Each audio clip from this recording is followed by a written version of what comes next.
안녕하세요. 김호준입니다. 트럼프 대통령이 1박 2일 일정으로 방한합니다. 관련해 일본은 2박 3일인데 우리는 1박 2일 일정이라며 한국 홀대 기사가 쏟아졌습니다. 그래서 박근혜 전 대통령 시절 오바마 대통령 방한 기사도 찾아봤습니다. 그때도 우리는 1박 2일, 일본은 2박 3일. 당시 오바마는 오후에 도착해 다음날 오후에 떠납니다. 사실상 만 하루. 하지만 한국 홀대 기사는 없었습니다. 이번 방문은 의전 문제로 전날 밤이 아니라 오전 도착하는 일정으로 한미가 합의. 그리고 일본에는 오후 늦게 도착해 오전에 떠나니 사실 공식 일정 시간은 거의 같습니다. 물론 미국이 전통적으로 일본을 우리보다 중요한 외교 파트너로 항상 취급해온 건 부인할 수 없는 역사입니다. 현직 틸러슨 장관도 그런 말을 했죠. 일본은 가장 중요한 우방국, 한국은 동맹 중 하나. 그러니까 제대로 된 문제의식이라면 미국의 동북아 외교 전략 자체를 따져야 맞는 겁니다.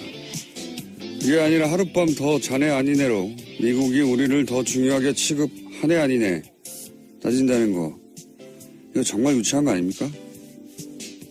일본보다 미국에 더 중요한 우방이 되는 방법이 하룻밤 더 자국하라고 하는 겁니까? 세계 2차 대전 이후 미국의 동북아 전략의 큰 틀이 호텔 체류 시간으로 바뀐답니까? 정부를 비판하는 건 얼마든지 할 수 있는데 그것도 좀 수준 있게 합시다. 그러니까 다스는 누구 겁니까? 김원준 생각이었습니다.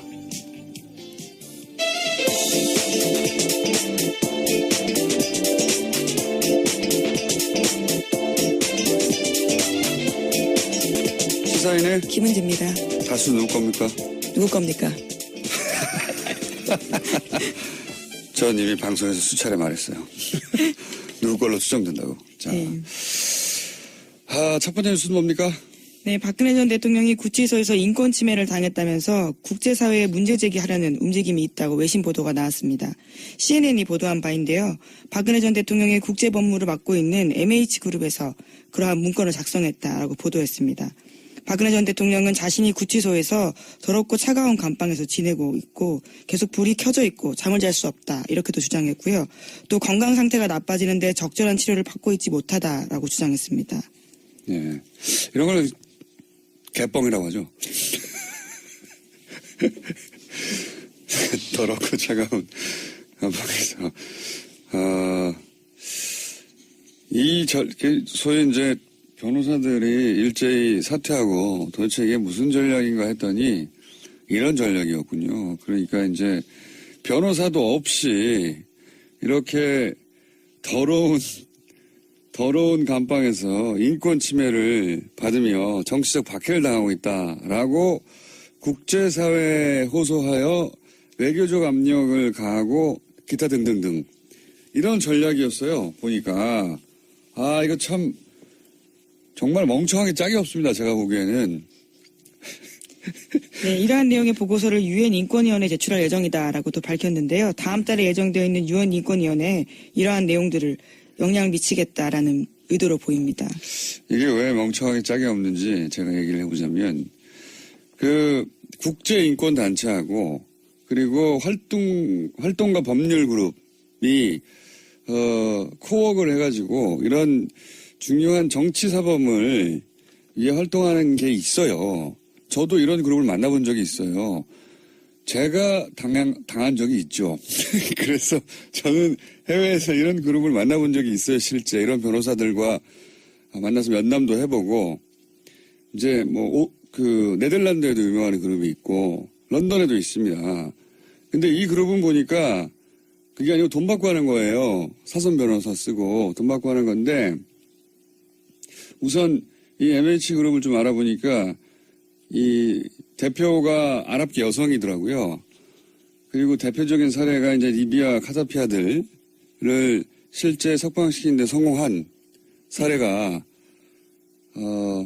성공했나요 안 했나요? 하여튼 사례가 있는 것 같은데. 사형 선고를 받았었는데 네. 구금된 것들을 일정 기간 이후에 빠져나오긴 했었습니다. 네. 근데 그 이제 중동 쪽 그리고 실제 이 활동가 그룹 국제적인 인권단체와 또 특히 유럽에서 활동하는 이 활동가 법률가들, 법률그룹 이 사람들이 이제 그런 단체들이 있거든요, 몇 군데.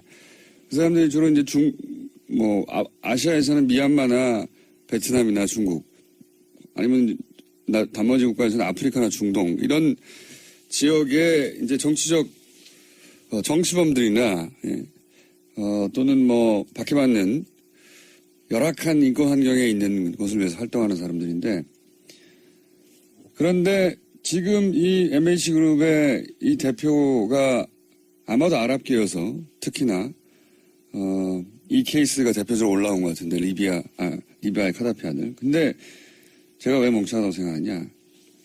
우선 리비아하고 우리나라는 비교할 수가 없어요. 리비아는 내전으로 카다피가 이제 사살당했잖아요. 그리고 나서 이제 나중에 아들이 체포돼서 이제 사형 선고를 받았거든요. 근데 리비아는 이 내전 이후로 분단됐어요. 여전히 사실상의 내전 상태에 있습니다.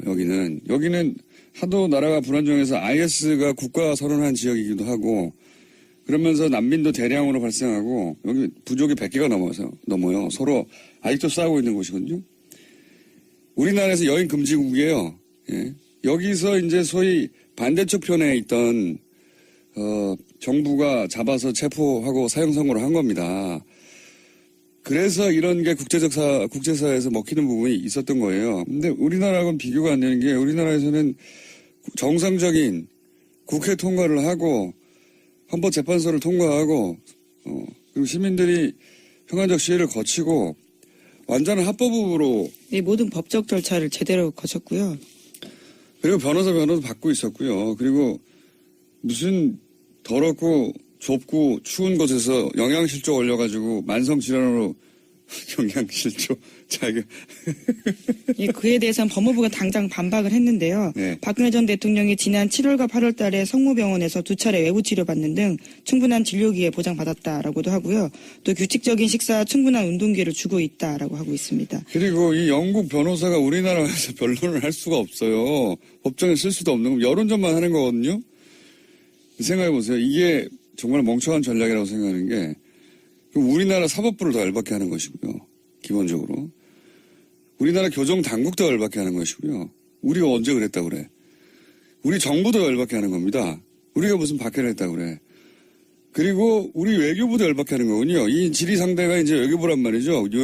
유엔 쪽에서. 근데 우리 외교수장이 유엔 전문가예요. 난 성공할 수가 없다고 봅니다. 이 전략이 도대체가. 이런 바보 같은 전략을 구사하니까 참 반갑긴 하네요. 예, 심지어 이러한 인권 상황에 대해서 문제 제기를 했을 경우에는요, 이미 네. 지난 3월 달에 비정부 기구의 의견 개진이 필요하다라고 합니다. 하지만 이제 와서 하는 것들이기 때문에요, 당장 의견 개진하기도 쉽지 않은 상황이라고 하고요. 이건 무의미하다니까요. 네, 여론전에 불과하다라는 거죠. 국제적으로 망신을 당할 거라고 봅니다. 저는 이 전략을 구사해서 굉장히 일관되게 이 관련 기관들과 또는 외교부가 명확한 근거를 들어서 반박할 거거든요. 정말 특별히 나쁜 대우를 받고 있다면 그럼 다른 수감자들하고 똑같은 대우를 해주면 됩니다. 같이 집어넣어가지고. 지금 특별한 대우를 받고 있잖아요. 네, 지금 혼자 쓰고 있고요. 또 일반 수용자에 비해서 4배 정도 크기에 있는 수용시설이 있습니다. 자, 이건 정말 멍청한 전략이라고. 이게 어떻게 성공할 거라고 생각하는 건지. 그러면서 본인은 수감받지 않겠다고, 재판받지 않겠다고 안 나오기 시작한 거 아닙니까, 이제? 네, 원래 오늘 재판이 예정되어 있는데요. 어제 법원으로 팩스를 보냈다라고 합니다. 자필 서명서인데 오늘 건강상 문제로 나갈 수 없다라고 주장했다고 합니다. 그러니까요. 예. 아프실 예정이고, 앞으로. 누가 이런 멍청한 전략을 생각해냈는지 모르겠는데요. 예. 크게 실패할 거라고 저는 전망하는 바입니다. 여기에 호응할 만한 사람들은 친박밖에 없어요. 그리고 이제 초반에 국제적으로 이게 이제 우리나라에 대한 인식의 수준인 것도 있긴 있어요. 문제가 뭐냐면 우리나라에서 이런 지난 9년간 소위 유엔 인권위에 이런 제소들이 있었거든요. 문제 제기가 있었어요. 실제 이런 권력자가 아니라 네, 제소자 인권 문제와 관련된 있는 부분들이죠. 노조 간부들에 대한 박해 그런 거 다 박근혜 전 대통령이 무시했거든요. 이때까지. 근데 본인은 몇 배나 더 훌륭한 대우를 받으면서 이제 거기 다시 재수한 건데 안 먹힙니다, 이게. 처음에 CNN 같은 곳에서도 이제 그럴듯한 곳에서 그럴듯한 변호사가 자료를 보내주니까 사실관계가 확인됐다고 생각했겠죠. 네.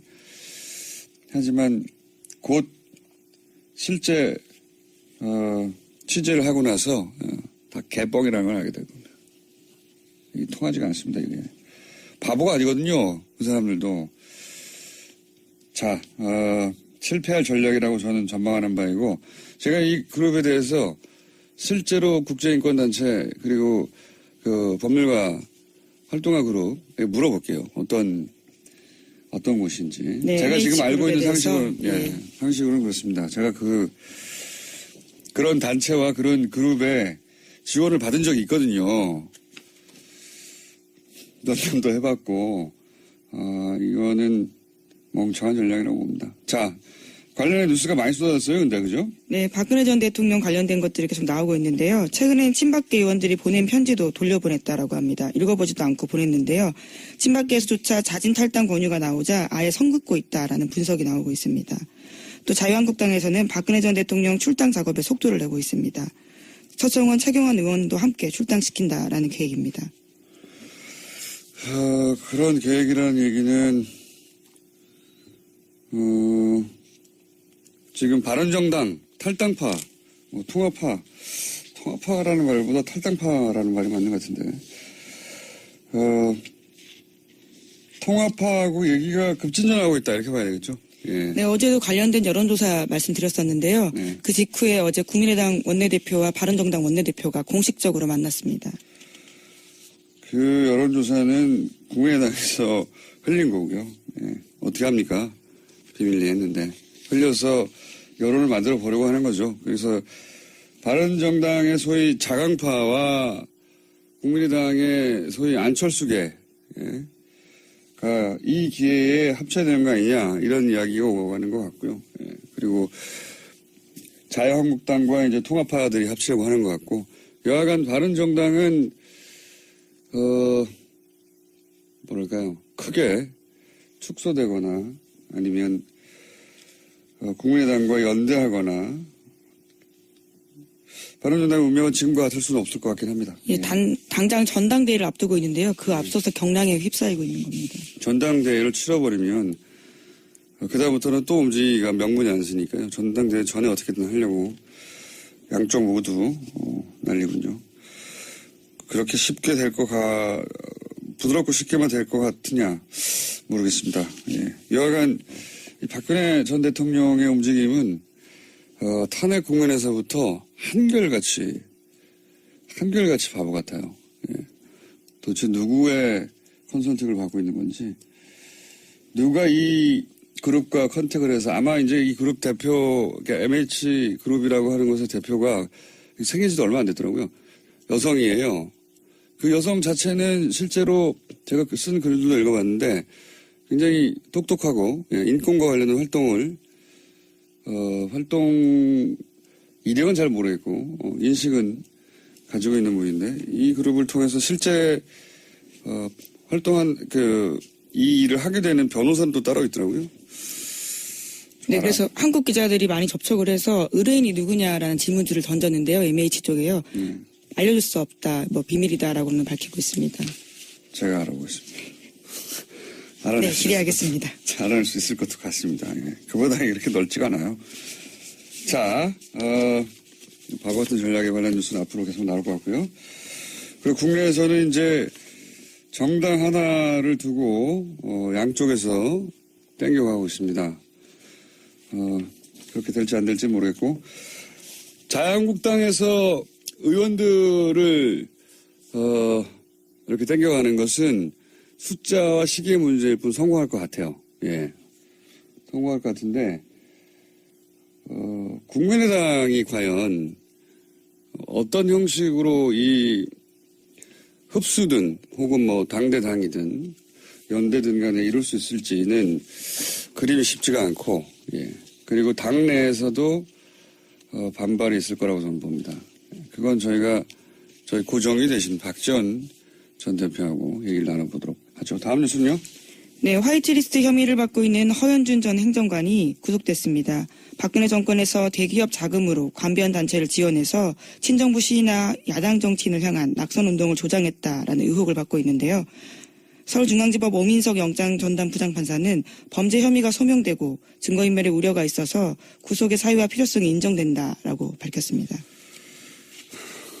구속됐군요. 예. 이분은 소위 화이트리스트.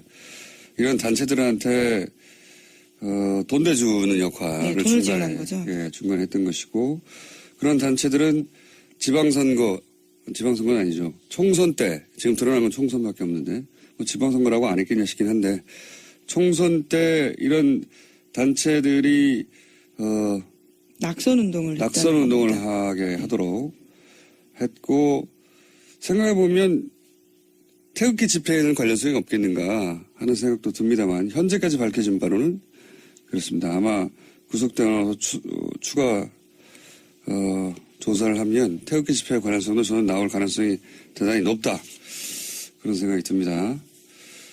자, 허현준 전 행정관이 그래서 이제 돈줄을 관리하기 위해서 정경련 직원에 대해서도 말을 잘 안 듣거나 연락을 잘 안 받으면 자리를 바꿔버리고 뭐 그런 뉴스도 같이 있죠. 예, 오늘 아침 한겨레신문 보도인데요. 정경영 실무자가 소위 자신의 말에 따르면 빡빡하게 굴어서 불만이 많다라는 이야기를 하면서 인사조처를 요구했고 실제로 해당 담당자가 사회공헌팀이 아닌 다른 곳으로 배치가 돼서 담당자가 바뀌었다라고 합니다.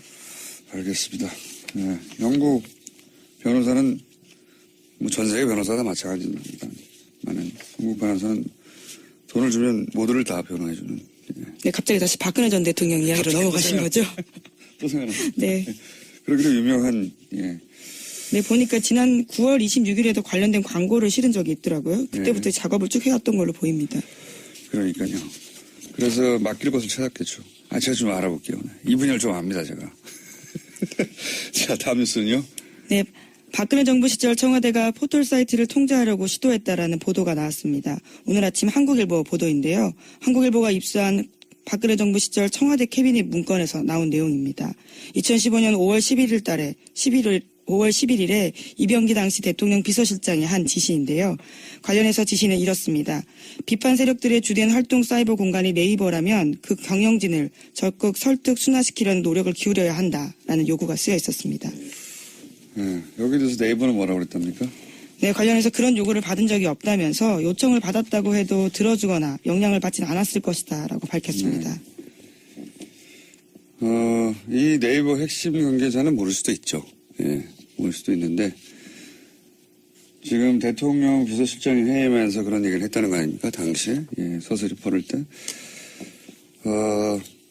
요청을 받은 적도 없고 받았다고 해도 들어주지 않았을 것이고 어떤 영향도 받지 않을 것이다. 뭐 이렇게 기업 관계자는 말할 수밖에 없는데 삼성, 현대 같은 우리나라에 수십 년 된 재벌들이 불려가서 대통령 원하는 거 다 들어줬어요. 예. 네이버가 뭐라고요? 우리나라를 수십 년간 지배해온 대재벌들도 그러는데 그에 비하면 네이버는 작은 신생회사예요. 따지고 보면 IT 분야에서야 공룡이지만 미국에서도 뭐 구글이나 야후나 마이크로소프트 우리하고 비교가 안 되는 규모의 회사들이 스노든의 폭로에 따르면 정부 요구에 서버를 다 털어줬다는 거 아닙니까? 열어줬다는 거 아니에요. 백도 소위 열어줘서 언제든지 메일도 확인하고 하게 줬다는 거 아닙니까? 예. 네, 2015년 5월 달이면 세월호 참사 1주기 직후이고요. 또 당시에 성완종 리스트가 나와서요. 관련된 의혹들로 정부가 곤혹을 치르고 있을 때였습니다. 네이버에 댓글을 달하는 게 아니라 경영진을 지금 순화시키라는 거 아니에요? 적극 설득, 순화시키려는 노력이 필요하다라는 문건이 나온 겁니다. 정부가 무슨 뭐 인권단체입니까? 가서 설득하게. 예. 그게 실제로 어떻게 집행이 됐는지 혹은 이 회의가 유일한 소위 이제 당연하거든요. 정부 쪽에서는 매체 하나하나가 아니라 그 매체의 모든 뉴스를 다 털어서 어떤 뉴스를 맨 위에 올릴까 하는 권한을 이쪽이 가지고 있었잖아요. 사실상의 우리나라에는 모든 미디어의 편집 권한, 노출 편집 권한, 여기서 가지고 있었던 거예요. 그러니까 얼마나 통제하고 싶었겠어요. 근데 지금은 이제 그 중에 하나의 문건이 나왔을 뿐이고, 이 처음 한 생각이겠냐 이거예요. 예. 저는 그렇게 생각하지 않습니다. 네이버가 뭐라고요? 그냥 회사예요. 회사, 공공기관, 어마어마한 공공기관, 어마어마한 대재벌도 주물럭주물럭 했는데요. 그런 생각을 하는 게 합리적인 추정이죠. 거꾸로 네이버는 그 수많은 요구들을 어떻게 안 들어주고 아무런 영향도 받지 않았는지, 예, 책을 하나 내도 됩니다. 정말 그랬다면. 그리고 그랬다면 누군가 감옥에 갔겠죠. 라고 저는 생각하는 바입니다. 자, 다음 뉴스는요. 네, MBC 관련된 소식입니다. 김원배 방송문화진흥회 이사가 어제 사퇴 의사를 밝혔습니다. 모건대 총장 출신인데요. 김 이사는요, 박근혜 정권 당시에 여권 추천으로 임명된 바가 있습니다. 김 이사의 사퇴가 공식적으로 처리가 되면요, 빈자리는 현재 여당인 더불어민주당의 추천 인사로 채워지게 됩니다. 박문진, 이사진이 이제 구성이 역전되는 거네요. 이렇게 되면, 그죠? 네, 그렇죠. 지금 MBC 사장 해임 권한을 가지고 있는 박문진의 행보가요, 굉장히 중요하게 결정됩니다. 그러면 이제 MBC 총파업 사태가 갑자기 급진전될 수도 있겠습니다. 예, 이렇게 되면. 뭐 아직 확정된 건 아니니까요. 근데 의사를 밝혔다는 뉴스가 나왔네요. 이렇게 되면 MBC 본부 총파업이 앞서가는 거긴 한데요. 아직. 요 뉴스만을 기준으로 보자면, 총파업이 중요한 분수령을 지나고 있는 와중이네요. 네, 게다가 고용주 박문진 이사장 같은 경우에도 자신의 거취 문제를 고민하고 있다라고 언론과 통화에서 밝혀서요, 여러 가지로 분수령을 맞이할 전망입니다. 알겠습니다. 다음 뉴스는요? 네, IS와 관련된 소식도 있는데요. 이슬람 무장 세력인 IS가 4년 가까이 장악했던 시리아 라카를 빼앗겼습니다. 경제 수도 모술에 이어서 라카까지 빼앗기면서 IS가 대부분의 근거지를 잃게 됐습니다. IS는 거의 끝나가는 것 같고요. 예. IS가 거의 끝나가자 IS 전투의 최전선에 섰던 이제 쿠르드 자치정부가 독립선언을 했잖아요. 맞물려서. 그 쿠르드 독립도 어렵게 됐다는 뉴스가 많이 나왔어요. 예. 네, 이라크 정부군이 쿠르드 자치정부가 장악했던 핵심 유전지대인 키르크루크 주요 지역을 모두 점령했다라고 합니다. 키르크루크요? 예. 다시 읽어보세요. 죄송합니다. 키르크쿠주입니다. 예. 제가 알기로는 4글자인데 5글자 갑자기 네. 나와가지고. 예. 근데 이제 이거 관련해서, 저는 이제 국제 문제에 관심이 많아서 이런 뉴스를 눈여겨보는데, 우리가 이 뉴스를 보도하면서 그런 식으로 보도를 많이 했어요. 쿠르드의 독립선언이 오히려 독이 됐나. 이런 식의. 저는 근데 굉장히 잘못된 시각이라고 보는 게, 가장 최전선에 싸운 게 쿠르드였거든요. 왜냐하면 미국이랑 서방 이런 쪽에서, 이번에야말로 독립의 적기다. 니네가 공을 세우고 독립을 하라. 이런 식으로 부추겼어요, 실제. 근데 거의 다 끝나가서 실제로 이제 독립선언을 하니까, 발을 또 빼고 배신하는 거죠. 예. 트럼프 대통령은 어느 쪽도 지지하지 않는다. 중립인 척 하는데, 이것도 개뻥이고요. 쇼고. 실제로는 미국 국무부에서 반대한다고 했죠. 이미. 그리고 더 중요하게는 이라크에 있는 미국 대사에서도 반대한다고 했어요. 대사관에서도. 반대하는 거예요. 독립을. 그리고 이제 서방 국가들 다 빠져버리고 주변국도 다 빠져버리고 또 배신당한 거죠. 워낙 쿠르드가 계속해서 배신당했지만. 근데 이게 쿠르드가 판단을 잘못해서 배신당한 거다. 이렇게 혹은 욕심을 부려서 혹은 독립투표를 무리하게 밀어붙여서 이런 국내 보도가 꽤 있었어요. 이거 굉장히 서구적 시각이거든요. 생각해보시면 우리가 일제강점기에 헤이그에 막 사람 보내고 막 상해 임시정부 세우고 그렇다고 해서 일본이 탄압을 더한다. 그래서 임시정부가 독이 됐다. 독립운동이 독이 됐다 하는 것과 마찬가지인 겁니다. 이게 일본의 시각이거든요. 우리가 왜 서구의 시각으로 이 사건을 봅니까? 이거는 서구가 배신한 거거든요. 이용하고 또다시 버린 거예요. 예. 이 뉴스는 다음에 한번 다루기로 하죠. 자세히. 네, 키르쿠크 지역입니다. 다시 한번 강조드리겠습니다. 알겠습니다. 시사인의 김은지였습니다. 감사합니다. 얼마든지 할 수 있는데 그것도 좀 수준 있게 합시다. 그러니까 다스는 누구 겁니까? 김원준 생각이었습니다.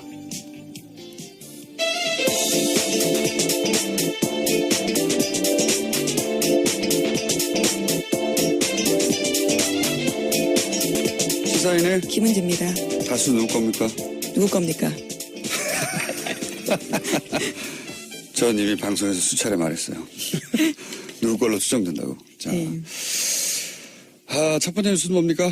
네, 박근혜 전 대통령이 구치소에서 인권 침해를 당했다면서 국제사회에 문제 제기하려는 움직임이 있다고 외신 보도가 나왔습니다. CNN이 보도한 바인데요. 박근혜 전 대통령의 국제 법무를 맡고 있는 MH그룹에서 그러한 문건을 작성했다라고 보도했습니다. 박근혜 전 대통령은 자신이 구치소에서 더럽고 차가운 감방에서 지내고 있고 계속 불이 켜져 있고 잠을 잘 수 없다 이렇게도 주장했고요. 또 건강 상태가 나빠지는데 적절한 치료를 받고 있지 못하다라고 주장했습니다. 예. 이런 걸 개뻥이라고 하죠. 더럽고 차가운 감방에서. 소위 이제 변호사들이 일제히 사퇴하고 도대체 이게 무슨 전략인가 했더니 이런 전략이었군요. 그러니까 이제 변호사도 없이 이렇게 더러운 감방에서 인권 침해를 받으며 정치적 박해를 당하고 있다라고 국제사회에 호소하여 외교적 압력. 안녕하세요, 김호준입니다. 트럼프 대통령이 1박 2일 일정으로 방한합니다. 관련해 일본은 2박 3일인데 우리는 1박 2일 일정이라며 한국 홀대 기사가 쏟아졌습니다.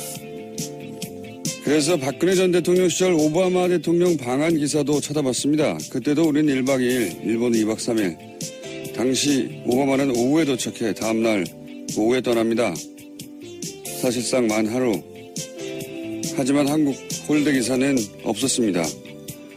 이번 방문은 의전 문제로 전날 밤이 아니라 오전 도착하는 일정으로 한미가 합의. 그리고 일본에는 오후 늦게 도착해 오전에 떠나니 사실 공식 일정 시간은 거의 같습니다. 물론 미국이 전통적으로 일본을 우리보다 중요한 외교 파트너로 항상 취급해온 건 부인할 수 없는 역사입니다.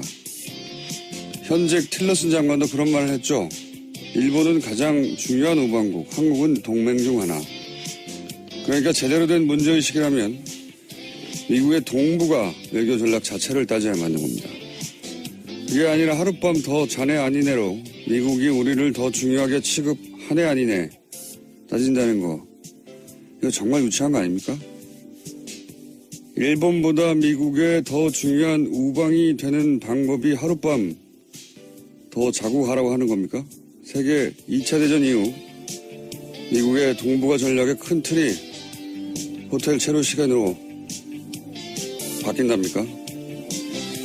정부를 비판하는 활동하는 이 활동가 법률가들, 법률그룹 이 사람들이 이제 그런 단체들이 있거든요, 몇 군데.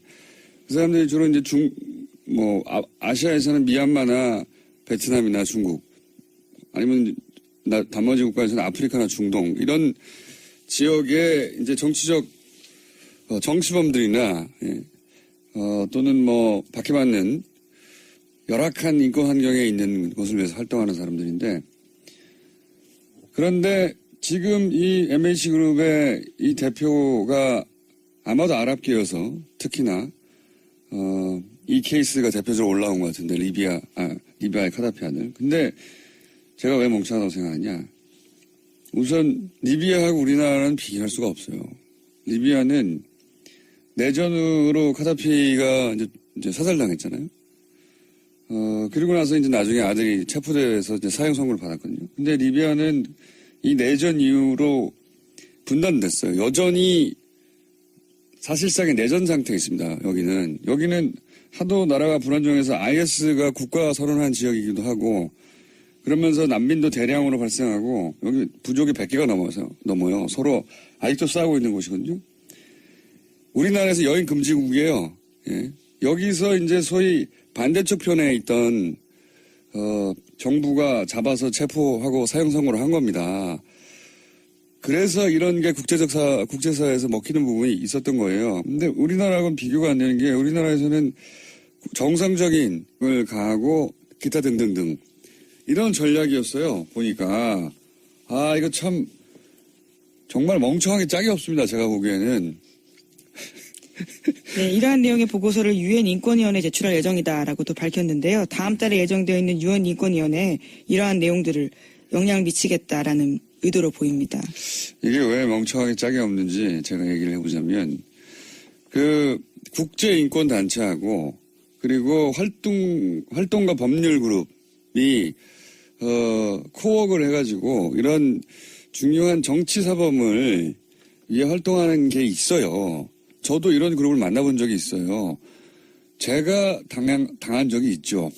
그래서 저는 해외에서 이런 그룹을 만나본 적이 있어요. 실제 이런 변호사들과 만나서 면담도 해보고, 이제 네덜란드에도 유명한 그룹이 있고 런던에도 있습니다.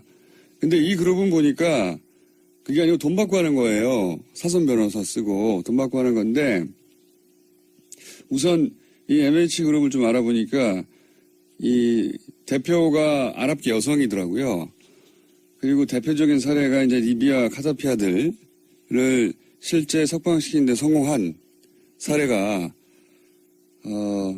성공했나요, 안 했나요? 하여튼 사례가 있는 것 같은데. 사형 선고를 받았었는데 네. 구금된 것들을 일정 기간 이후에 빠져나오긴 했었습니다. 네. 근데 그 이제 중동 쪽, 그리고 실제 이 활동가 그룹, 국제적인 인권단체와 또 특히 유럽에서 국회 통과를 하고 헌법재판소를 통과하고 그리고 시민들이 평화적 시위를 거치고 완전한 합법으로, 네, 모든 법적 절차를 제대로 거쳤고요. 그리고 변호사도 받고 있었고요. 그리고 무슨 더럽고 좁고 추운 곳에서 영양실조 올려가지고 만성질환으로 영양실조 자기가 예, 그에 대해서는 법무부가 당장 반박을 했는데요. 네. 박근혜 전 대통령이 지난 7월과 8월 달에 성모병원에서 2차례 외부 치료받는 등 충분한 진료기회 보장받았다라고도 하고요. 또 규칙적인 식사, 충분한 운동기회를 주고 있다라고 하고 있습니다. 그리고 이 영국 변호사가 우리나라 와서 변론을 할 수가 없어요. 법정에 쓸 수도 없는 거, 여론전만 하는 거거든요. 생각해보세요. 이게 정말 멍청한 전략이라고 생각하는 게, 그럼 우리나라 사법부를 더 열받게 하는 것이고요. 기본적으로. 우리나라 교정당국도 열받게 하는 것이고요. 우리가 언제 그랬다고 그래. 우리 정부도 열받게 하는 겁니다. 우리가 무슨 박해를 했다고 그래. 그리고 우리 외교부도 열받게 하는 거군요. 이 질의 상대가 이제 외교부란 말이죠. 유엔 쪽에서. 근데 우리 외교수장이 유엔 전문가예요. 난 성공할 수가 없다고 봅니다. 이 전략이 도대체가. 이런 바보 같은 전략을 구사하니까 참 반갑긴 하네요.